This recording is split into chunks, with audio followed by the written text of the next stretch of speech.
It is laud-worthy. It is admirable. Those individual contributors who just want to come to work, give it their all, and leave. I think that is enormously worthy of the vast majority of people. Welcome to the Secrets of Success podcast. I'm your host, Dr. Ken Keis. Well, today's episode is very special as we have the Executive Vice President of Franklin Covey, one of the largest training companies in the world, Scott Miller. Now, he has written the book, Management Mess, and he goes through it, but we also want to hear his story where he worked for Disneyland. He also worked as George W. Bush, and one of the things that Scott has one of the top podcasts on leadership, thought leadership around the world, is that we really talk about clarity and how important clarity is. And one of the things, CRG helps people to get clear in their life in all areas as well or better than anybody else out there with our tools and resources. And I just want to encourage you that if you haven't already taken our values preference indicator or completed the e-course, that full e-course on a debrief is there for you. And during this time where you have some time, at least when we're recording it, is work on the most important person in your life, and that's you, not from a self-centered point of view, but from a self-honoring point of view, that you come out of the chute clear and you know what your intentions are and you know what's important to you and you know how to say no as well as yes to those things that motivate you and that are valuable to you. As always, we thank you for being a listener. If you like what we're doing, please pass it on, share it, leave a positive comment or a rating on whatever platform you're listening on. You've been listening to, or you are listening to Secrets of Success with Dr. Ken Keis. And here's today's guest, Scott Miller. Welcome to the Secrets of Success podcast. I'm your host, Dr. Ken Keis. Well, we have a very special guest because the individual with us today works with one of the largest professional development firms in the world. I happened to meet the founder in person at ASTD way back in 1990, and this individual is the Executive Vice President of Thought Leadership for Franklin Covey. Welcome, Scott Miller. Ken, thank you for the invitation today. Well, it's always a pleasure to have excellent individuals, executives, people that are in similar spaces we are, to be able to share encouraging news. And of course, you know, the world has been through a lot of stuff in the past, and we always want to have some encouraging news. So, Scott, one of the things we would like to do is to spend a little bit of time getting to know our guests. So, Scott, you know, when we think about, you know, where you grew up and some of your history as a family, what can you tell us about that in your growing up years? Sure. Well, I live in Salt Lake City now with my wife, Stephanie. We have 3 boys, 5, 8, and 9. But I'm actually from Orlando, Florida, or a small suburb outside called Winter Park, Florida. I was born in 1968 from a kind of upper middle class family in Central Florida. And my brother and I were raised in a very stable family, lived and worked there up to about 26, worked for the Disney Development Company for 4 years. Okay, so let's just stop there for a second. So what did you do for Disney, and how did that come about? Sure. So, you know, local hometown company, right, was going to college. I actually worked on a U.S. presidential campaign back in 1988. That duo won the election and went to the White House, and I was 19 years old, so who was it? Yeah, at the time it was Vice President George H.W. Bush and Senator Quayle. They went on to win the 1988 election. I spent 2 years on their campaign from 86 to 88. And once they went to the White House, I was still barely 20 years old. So I was finishing my degree at a local private school called Rollins College, and one of my professors and another acquaintance hooked me up with an internship at the Disney Company, which turned into a full-time job and career for 4 years. So I actually worked for the Disney Development Company, which is the real estate arm of the Walt Disney Company. They build the hotels, they build the theme parks, they build the cruise ships, and they sell them back, if you will, to their parent company. Well, I worked on the town of celebration. Many people know that about 25 years ago, Right. Disney started building this town that's now home to thousands of people and thousands of homes, and I was one of the first employees of that new town called Celebration, Florida. Worked there for 4 years, and Disney invited me to leave, which is a nice way of saying they kicked me out. So explain that one, Scott. What happened? What did you do? Well, what didn't happen? I mean, here I was, 26 years old, a really competent, kind of up-and-coming professional, but I just interpersonally, Ken, was a wreck, right? I mean, I wasn't doing anything illegal or immoral. I just was a jerk and arrogant and self-absorbed and not very humble and just was kind of not right for the culture. They invited me to leave, which was probably the right thing. I learned a ton there. I'm still friends with many of the executives there, and went on in the Franklin Covey company, learned I was available, and recruited me. And so therefore, I loved that because, Utah was the opposite of Orlando. No humidity, 4 seasons, mountains, no billboards, no neon, right? So for me, it was a paradise. Best thing that ever happened to me was Disney canning me. And I talk about it very freely. How did you come to Salt Lake City or to Utah? How does that shift from there to there? Yeah, How did it even get on the radar? It was a big change. This is where the company was headquartered, right? Franklin Covey is headquartered in Salt Lake City. At the time, I was working for a private company called the Covey Leadership Center. That was Stephen Covey's private boutique leadership company. So I actually moved from Orlando to Provo, Utah. So how did you get into that space from developing real estate with Disney? Yeah, it's a great question. So Disney was building this town called Celebration, and there were 5 pillars of the town, if I can recall them: technology, education, community, healthcare, and like a sense of place, architecture. Well, I was dedicated to the education component. They were trying to build this fantastic school, kind of a public-private partnership. Well, one of the many thought leaders and advisors on the project was the vice president of education for Stephen Covey's company. We were helping to develop some of the curriculum for the Disney school. When I say we, I mean they. So Chuck Farnsworth, who was the vice president at Franklin Covey, then the Covey Leadership Center, took a liking to me and got to know me at Disney.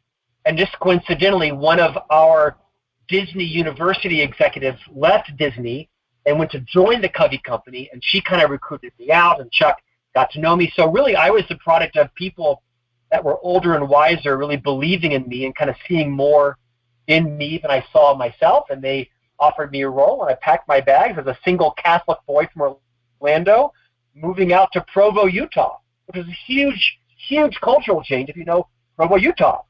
Of course. The Catholics were the priest and me. That was it. So it was a pretty amazing journey, culturally, interpersonally, professionally, and here I am still in the company 24 years later. So you haven't been given your walking papers yet? Maybe a couple of close attempts, but no, not at all. Yeah. I started in the front line as a salesperson and made it all the way up to the very top as a member of the executive team reporting to the CEO. I was the CMO, the Chief Marketing Officer, for 8 years, and now I serve as a member of the executive team, really focused on our book publishing, writing, podcasting, radio programs, and really, getting our point of view on leadership development out across the world. Cool. Well, thank you for that. Now, Scott, not to kind of miss all of this and get back into the work and your new book, and we'll cover that in a second. Tell us about how you got into this presidential campaign at 19. It's a great question. My passion was kind of history, politics, government. I was, the student body president of my high school, so I was always interested in that. And I was literally sitting in jury duty one day back in 1986. I was 18 years old, and I noticed jury duty at 18. I know. I had jury duty at 18 years old, and it was right in the middle of the Jim and Tammy Faye Baker trial. Remember the televangelist? I remember it. Yes, of course. I was sitting in the jury duty, and I opened up the Orlando Sentinel, and it said that the George H.W. Bush for President statewide campaign headquarters was going to open up in Orlando. It gave the address. Well, I had volunteered in high school and a little bit in college on a couple of Senate campaigns and a couple of county commission campaigns, putting out yard signs and, stickering mail and, things that you did back in the 80s, right? Mm. So I just showed up. After jury duty one day, I showed up and I met the staff. They'd been open a day or two, and I just started volunteering and literally emptying the garbage cans, getting the staff lunch, literally stapling campaign signs, entering names into databases. And the next thing I know, I'm working in the office and I'm working on big events and traveling with the candidates and doing advance work for Barbara Bush and Senator Quayle and the White House, and then college outreach. Next thing I know, I'm literally building stages for presentations and getting out the vote and canvassing and being a state delegate. So I just kind of worked my way up and had a great time, learned a ton, met then the vice president on multiple occasions. Man, what a man of impeccable character and diplomacy, and just one of my heroes in life. So that's how it started, right? I read about it and just took a step. Wow. And that's congratulations on having that kind of experience at that age. I'm sure that was beneficial and very eye-opening. Yeah, I learned a ton, and I learned a lot right around, I just learned a lot about what kind of people run for office and campaign. Those are the days of Michael Dukakis and Pat Robertson and Dick Gephardt and Bob Dole, and they weren't all created equally. I'm a big Bob Dole fan. I'm a big, obviously, George H.W. Bush fan. These are heroes in my mind. People that sacrificed their life and their well-being a lot for our country. Both of them were war heroes. Well, thanks, Scott, for thank you for asking. Well, you're welcome. We like to get to know people on this podcast. It's not always about expertise; it's about the person. So when we think about now, you've gone to Utah. Did you meet your wife there in Utah? I didn't, and I love the fact you're asking these questions. No one ever asks these personal questions. I was 26 when I moved to Utah, single, kind of confirmed bachelor. Lived here for 4 or 5 years. I did a stint in our London office. Franklin Covey has offices in almost every country around the world where it's legal. So I did a year stint in the UK, came back to Utah for a year or two, and then I was transferred out to Chicago, where I lived for 6 years as the general manager of our Central Region office for Franklin Covey in Chicago, managing sales in about 15 states. And in my last year of living there, where I was now, almost 39, I met this girl in the gym, and we went on a date, and I guess you'd say early on fell in love.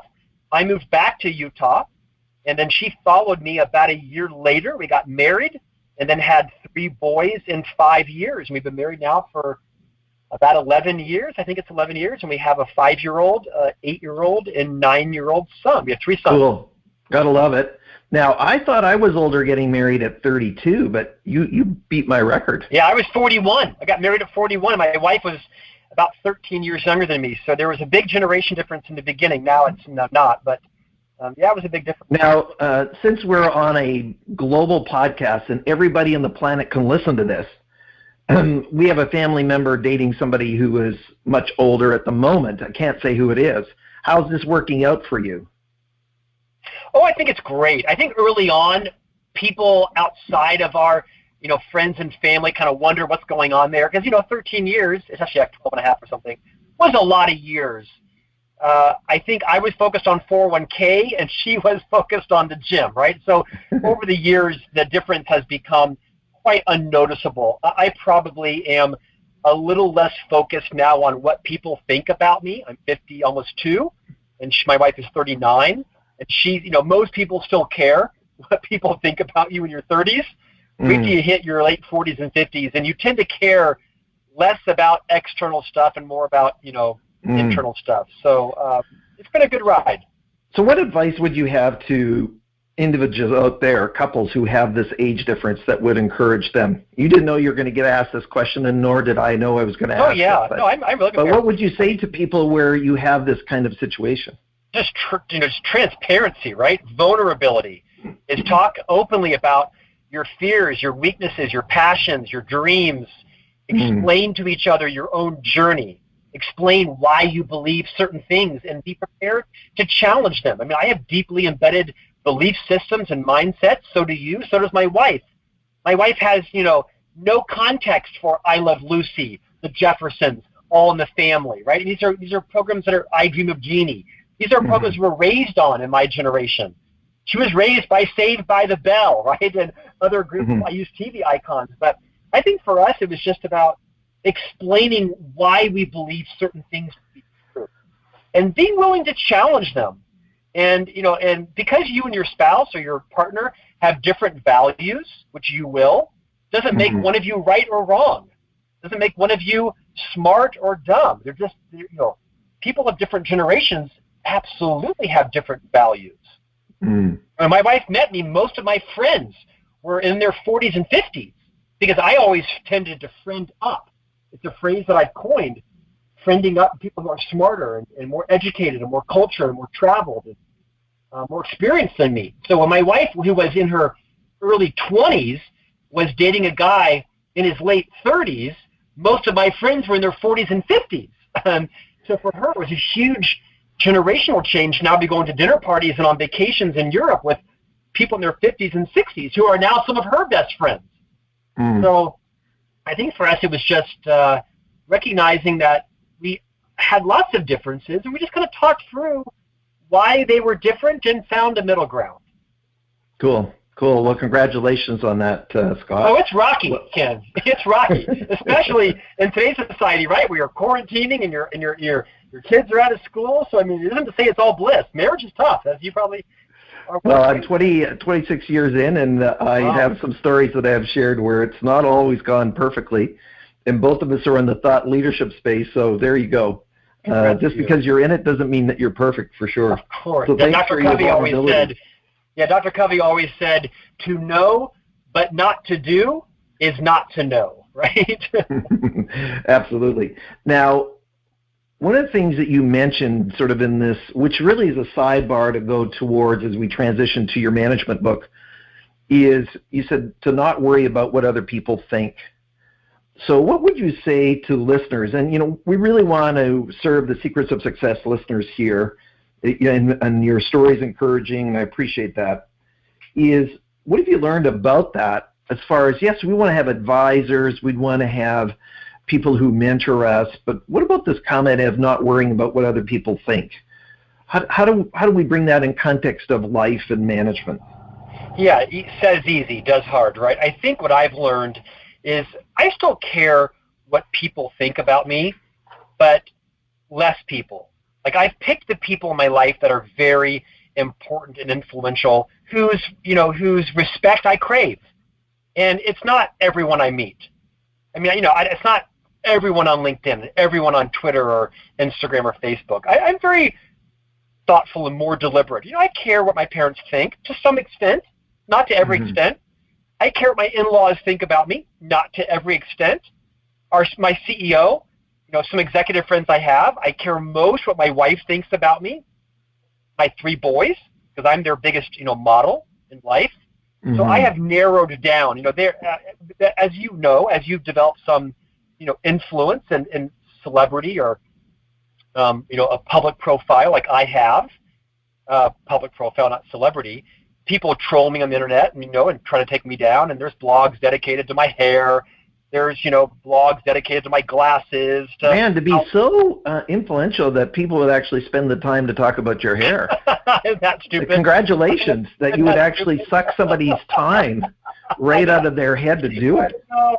I don't pay attention to the vitriol. I have a group of carefully curated colleagues, that was a lot of C's, around me, that I do care about their feedback. I listen carefully to their assessment of where I should grow or what I should do differently. But that doesn't mean I'm cavalier. It doesn't mean that I, am irresponsible with my words. But I do deliberately care about what fewer people think about me. I think that's grown as there's kind of an inverse correlation in my self-confidence and my value and how many people I solicit feedback from or value their judgment of me on. Absolutely. Well, one of the things I state in our programs, or if I'm a guest, Scott, is that in today's social media world, every single person has an opinion. Very few people have wisdom. So as part of that process, as you're just filtering through, and this is for the listeners too, is, who do I really want to listen to? And everything else is noise. Now, I've been fortunate enough to be mentored under Marshall Goldsmith, and one of the things that we really talked about when we were together in New York a couple of years ago is just that many people like to amuse themselves in life. So I think this blog on your hair that's an amusement. That's not really contribution. Ken, I read recently, and probably people have heard this that are your listeners, another person's opinion of you is not your business. Exactly. And I think it's, that can take a little bit harsh, but yeah, my wife will read something vitriolic about me online, and it'll crush her. And I'll read it, and whatever, who cares? Move on. Next. Well, I try to move on. And, can I share one thought with you on that? Pardon me? Sure. Can I share one thought? I learned something really valuable that might help your listeners, and that is too often we think that we should have thick skin. And there's a reason for that, right? But I learned from Viola Davis that the problem with thick skin is nothing gets in, but then nothing gets out. And it's better to have translucent and transparent skin. Stuff comes in, stuff comes out. That's a good metaphor. I spent much of my 20s and 30s, I think, with a brand of thick skin. And I started to realize now, no, wrong strategy. Have thin skin, meaning translucent, transparent skin. Nothing stays in, but stuff can also leave as well. It's a good metaphor. Excellent. I appreciate that. So, Scott, you have now written a new book. And books, yeah. It's called The Management Mess. Give us a little background about how this book came about. Thank you. So I've authored 2 books now. The most recent one is a Wall Street Journal bestseller called Everyone Deserves a Great Manager, The 6 Critical Practices for Leading a Team. I've co-authored that book. My first book was Management Mess to Leadership Success, 30 Challenges to Become the Leader You Would Follow. And I really wrote that book on the back of a 30-year career in the leadership business. I host a podcast like you, where I interview authors and thought leaders every week. And so I've read literally... Okay, so at the peril of self-promotion, which you should be able to do, what is the podcast so that people can look it up? Thank you. The podcast is called On Leadership with Scott Miller. It is now the world's largest subscribed to podcast on the topic of leadership, sponsored by Franklin Covey. And it's actually a video interview series that also gets pushed out to podcasts. You can just Google On Leadership with Scott Miller. And as a result of hosting that podcast, like you, I read a lot of books because I want to respect my guest. And so I read at least 1, if not 2, full books a week, not to mention the pleasure books. So after 30 years of being in this business, I've read hundreds and hundreds of leadership books. And to answer your question, Ken, a lot of them have changed my life. I recommend them all day long. Many of them were very aspirational. They were unrelatable, written by a Fortune 10 CEO, right, or a professor or an academician they were wise, but I just couldn't find myself in them. And most of them were not relatable. So I wanted to write a different kind of leadership book, one that was brutal and honest and real and raw and relatable, that talked about my belief, which is leadership is hard. It's not for everyone. Not everyone should be a leader of people. That too often people are lured into leadership roles, not led in. Leadership is messy, it's unrelenting, it's often unrewarding. And by the way, I love the word lured. Oh, it's so true. I mean, think about that, right? I mean, I think too often the leadership industry, perpetuates this myth that everyone should be a leader of people. It's not true. I think inherently people can lead a project or lead their 401k or lead their own life, but I don't think everyone should be a leader of people. And in fact, I use the word lure because too often that is also perpetuated in organizations, right? In order to get promoted, to get a raise, you have to be a leader of people. And that's the way it is most of the tech sector. You have to lead a team of at least 8 or 10 in order to earn a promotion. I think it's a horrible idea. because not everyone should be a leader of people, just like everyone should be. Finally, somebody that agrees with me. Well, I passionately agree with you, right? Not everybody should be an anesthesiologist. Not everybody should be an airline pilot, most of which not me. Mm-hmm. In fact, I'm not sure, Ken, that I should have been a leader of people. The problem is in organizations, we tend to promote independent producers that are stars, right? The most efficient dental hygienist, or the most creative digital designer, or the top producing salesperson. I mean, think about that, right? I was the top producing salesperson in my division. So naturally, I'm promoted. But think about the skills of a great sales producer. These are people that usually have a lot of confidence, a lot of swagger, a little bit of arrogance. They like to compete. They want to see their name on the top of the scoreboard. They want to win, beat out their colleagues. They want to earn the biggest bonus, the most commission. Doesn't mean they're not collaborative, but they're very competitive. They also like the spotlight, the attention, the fame, the awards. This is true. My two top strengths with Gallup Strengths Finder, Ken, are competition and significance. Those are good strengths to have as a salesperson. Those are horrible strengths to have as a sales leader. So the premise of the book is that, we've all got a mess going on in our lives. And the more you're willing to own your mess as a leader, as a parent, as a spouse, as a roommate, just own your mess. If you're willing to own your mess, then you make it safe for others to own theirs. Because where we learn the most is in our messes, not in our successes. And the book hit a chord. I think it struck a chord with people realizing, you can also be an executive vice president of a leadership company, of a public leadership company, and still have messes. And I share 30 of them in the hopes that others would learn from my mistakes and maybe walk around the pothole versus falling in like I did. I just want to step back for a moment, and thanks, Scott. I appreciate your articulateness, and I'm going to invent that word as a dyslexic guy, is in my book, The Quest for Purpose, I talk about people think that ambition is always about being upwardly mobile. And my encouragement to the listeners is that's not true. I proved in my MBA research way back that job satisfaction decreased as people were promoted because they just blindly accepted the increase in pay.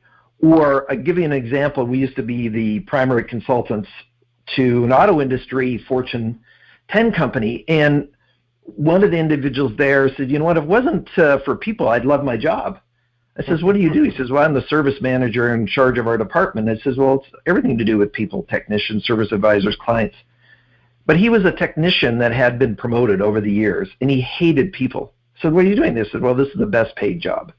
So I think it gets pretty shallow for people, and now they're not going to be this fulfillment.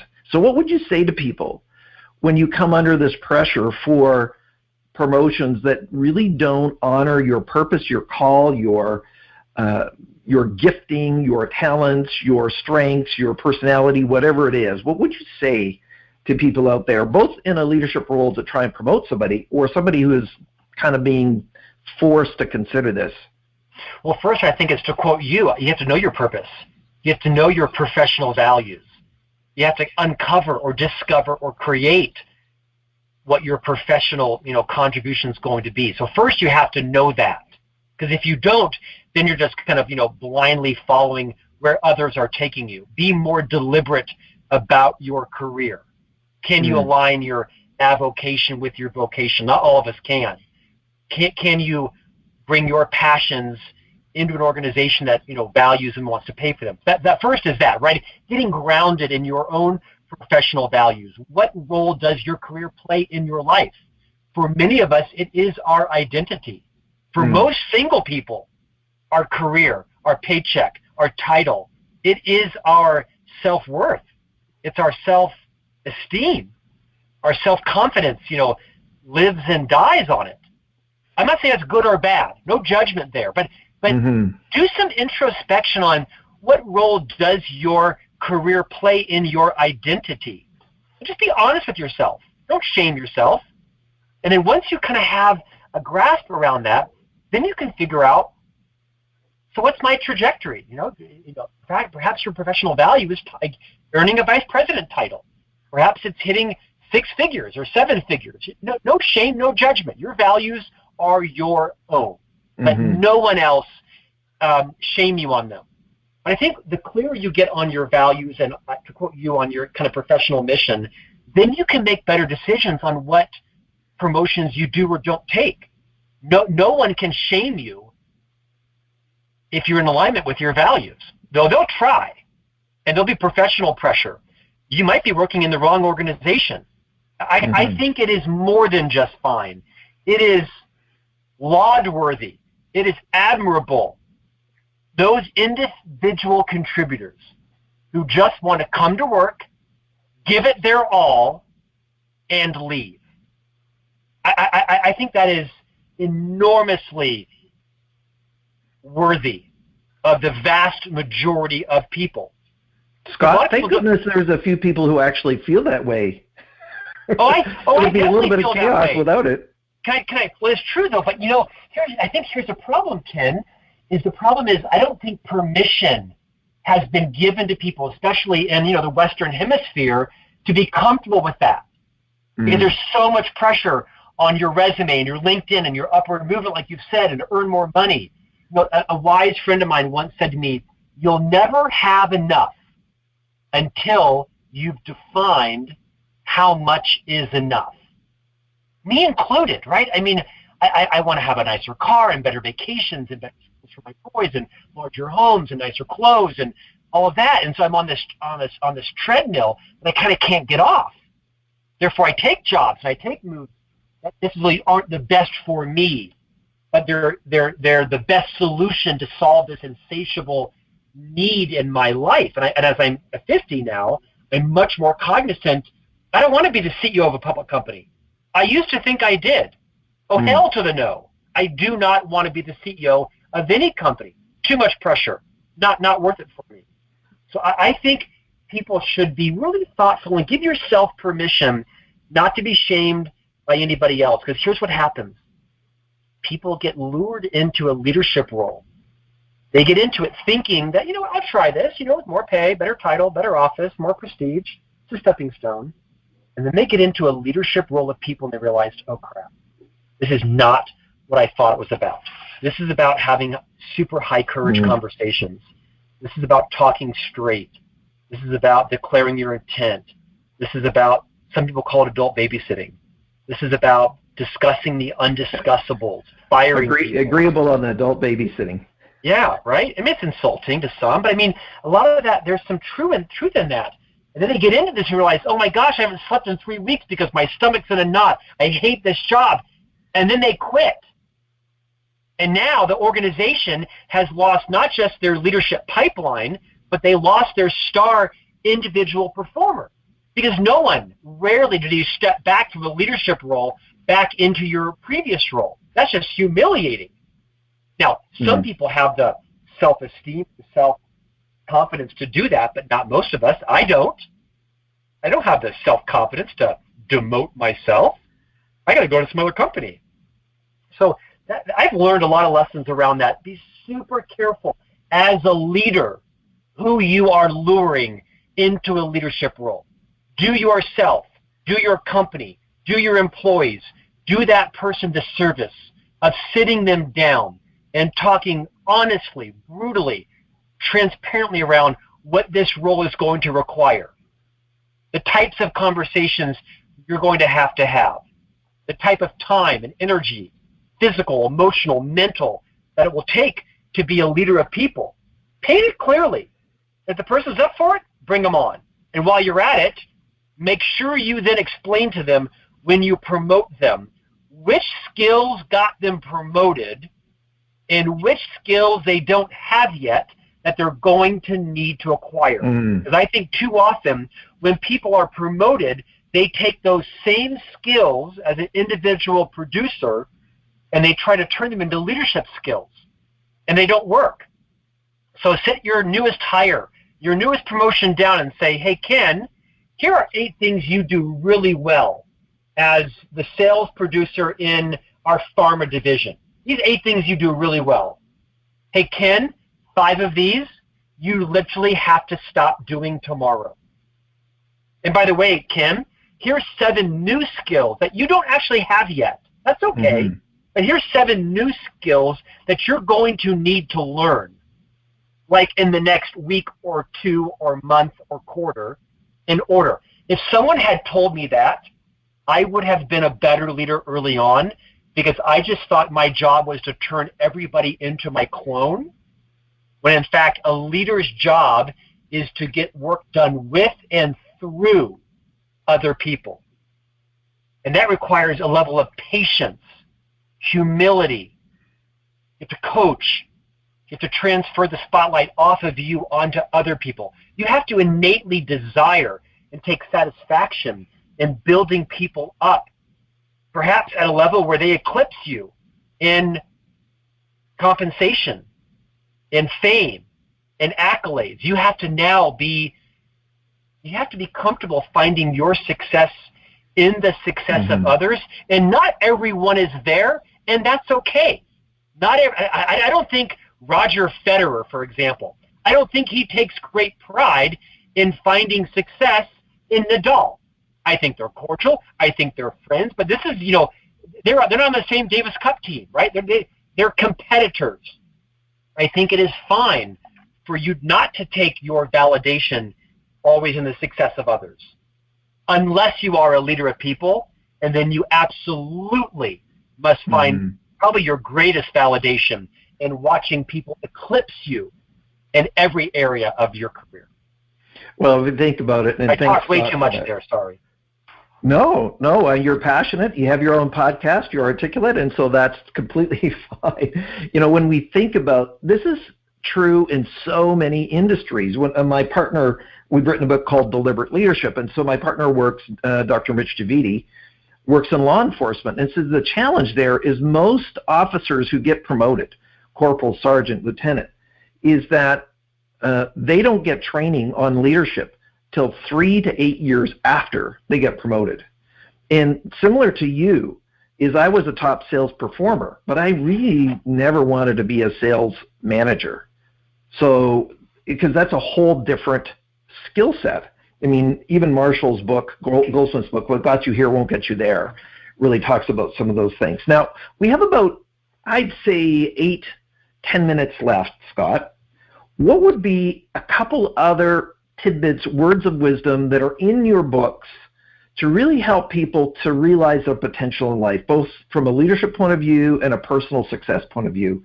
What would be some things beyond what you've already shared that would be valuable to the audience today?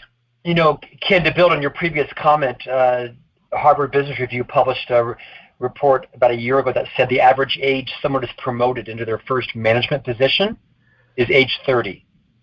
And the average age the first leader receives their first formal leadership training, age 42. The average is 12 years of being a formal leader without the proper training. That's from HBR. So to answer your question, I think whenever I speak around the nation, which is frequently giving keynotes and such, I'm always asked the question, what did I learn most from Dr. Stephen R. Covey, the author of the seminal book, The 7 Habits of Highly Effective People, sold 40 million copies. This is its 30th year anniversary this year. Dr. Covey taught me something profound, and I write about it in my book, Management Mess. He wrote the difference between being efficient and being effective. It never ceases to amaze me the number of people who call his book The 7 Habits of Highly Successful People, or The 7 Habits of Highly Efficient People. He was very deliberate in this. These are the 7 habits of highly effective people. And one of the biggest lessons I learned in this company in 30 years is the difference between being efficient and being effective. You probably can tell I'm a very efficient person. I like to make lists. I'm very productive. I get up at 3 in the morning. I write my column for Inc. magazine. I do my books. I do my podcasts, and then I jump into my day job. I'm a go, go, go kind of guy. On a Saturday morning, I'm mowing and raking my lawn at 7 in the morning, car wash by 8, ready for tennis by 9. You're that neighbor with the lawnmower going at 7? I am. Not before 8. Okay. Yeah, it's going at 8 o'clock. Not on Sundays, on Saturdays. You're right. It's worked very well for me in most areas of my life, Ken. this efficiency, right? I've been a very productive person. The problem is, like most people who suffer with this, I use that same level of efficiency in my relationships. And you cannot be efficient with people. You can only be effective with people. So I have had to conquer when to be efficient, when to have an efficient mindset, and when to be effective, when to have an effectiveness mindset. It's not like don't be efficient and only be effective. No, there's lots of times to be efficient, right? Taking the garbage out, sending some texts, perhaps some meetings, texts. There is a time when efficiency makes sense. But in relationships, which, by the way, relationships have supplanted people as every organization's most valuable asset. That's bunk. People are not a company's most valuable asset. It is the relationships between people in an organization that is your ultimate competitive advantage. Because if Ken can be a black belt Six Sigma and Scott can be a Rhodes Scholar, but if Ken and Scott can't get along, can't compliment each other, can't forgive, can't pre-forgive each other, then the company doesn't need us. So this idea of making time for relationships. When someone comes into your office, close your laptop, turn over your phone. Hell, turn off your phone. Take off your glasses and check in. I think a lot of successful people in life got there because they ran with their strengths and they were hardworking and productive and moving on in perpetual motion. And that's me.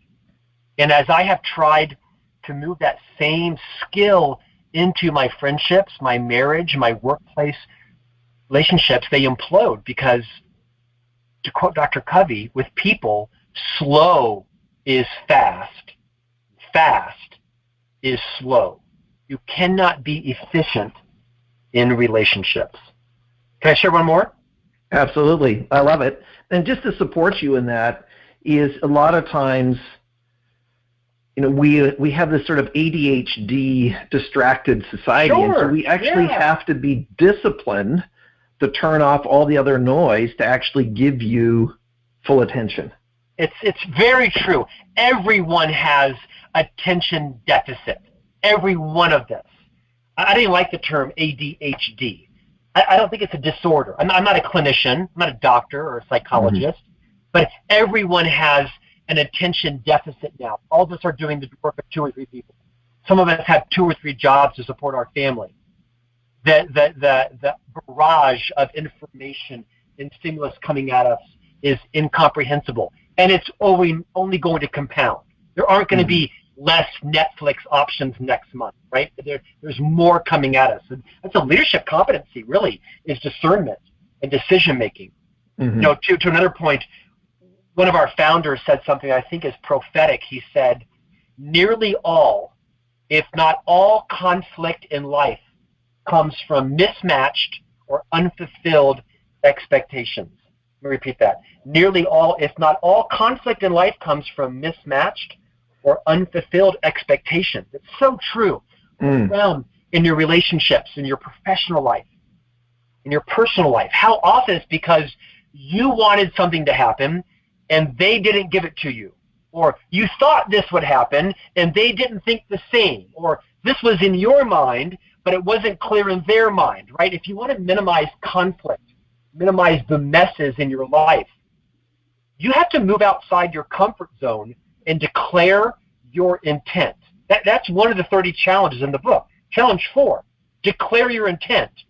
I really encourage people to use that phrase in a conversation. Hey, Ken, my intent is to help you land your project on time. I do not intend to hold you up.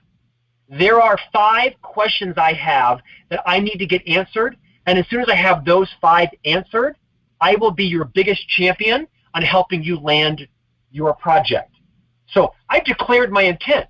My intent is not to stall you or to smoke you out or to, slow you down, because, absent facts, people make stuff up. All the time. Right. And when people are personal relationships, even more so. Of course, right? And when people are suspicious about your motive, they will ascribe intent to you. So nobody ascribes intent to me because I'm very clear on declaring my intent. We all have motives. We all have agendas. We all have hidden agendas.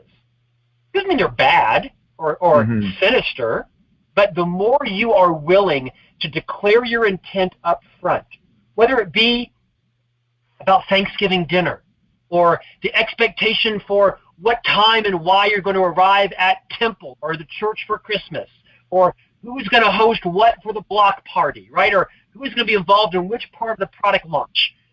Move outside of your comfort zone. Clarify what's in your head with other people, and go so far as to say, hey, can I ask you a favor?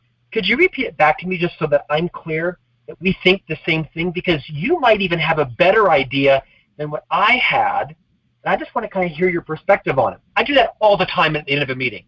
I'll pick someone and say, hey, Tom, can I ask you a favor? Can you repeat back to me what I said about this social media project?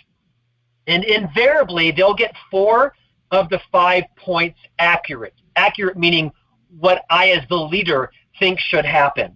And when they get the 4th or the 5th one differently, I'll then say, okay, so is that what I said? Is that what you heard? Is that what I meant?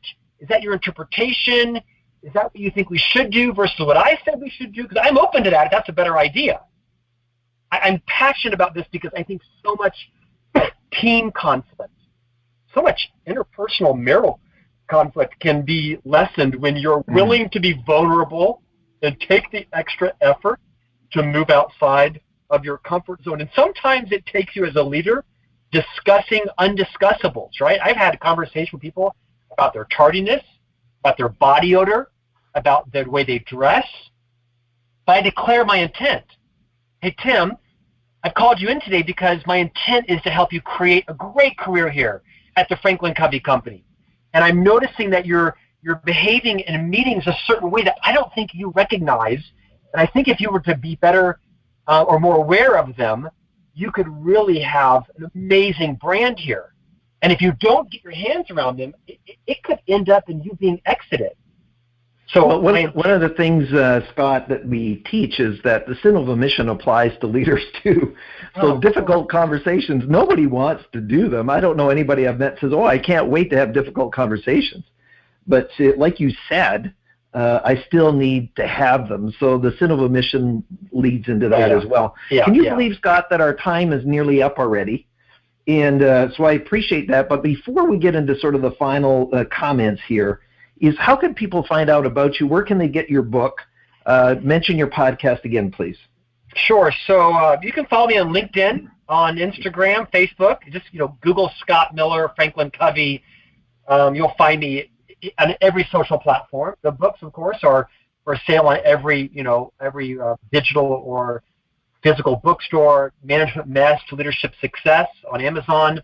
Or the second book, Everyone Deserves a Great Manager. It's in every bookstore and on every book platform. Well, thank you, Scott, for being with us. What would be your final piece of wisdom in 15 seconds or less for our listeners, for them just really to take action on and move forward with? I think vulnerability and humility is a new leadership competency. And the more vulnerable that you can be, the more you'll own your mess, others can own theirs. Dr. Covey said, humble leaders are more concerned with what is right than being right. Next time you're in a conversation, ask yourself, do you need to be right, or are you searching to do what is right? Well, Scott, stay with us, but thank you very much for being on the show. Hey, my pleasure. Thank you for the invitation. Well, Secrets of Success listeners, you've been listening to Scott Miller, Executive VP at Franklin Covey. Go get his book, Management Mess, and listen and look at, as far as our own vulnerabilities, what are the things we need to kind of expose ourselves to go to the next level. So take that to the next step. Now, first of all, thank you for giving us your most valuable commodity, your time, sharing it with us. If you like what we're doing, please pass it on, let other people know, leave a positive comment on whatever platform you're listening on. Thank you for listening. I'm your host, Dr. Ken Keis. Thanks for exploring the secrets of success with us. If you want to keep the momentum going, log on to crgleader.com. Scroll to the bottom and sign up for our inspirational emails. You can also take your success to the next level by following us on Facebook and Twitter and connecting with Ken on LinkedIn. We hope you have a great week and look forward to you joining us next time for the Secrets of Success podcast with Dr. Ken Keis.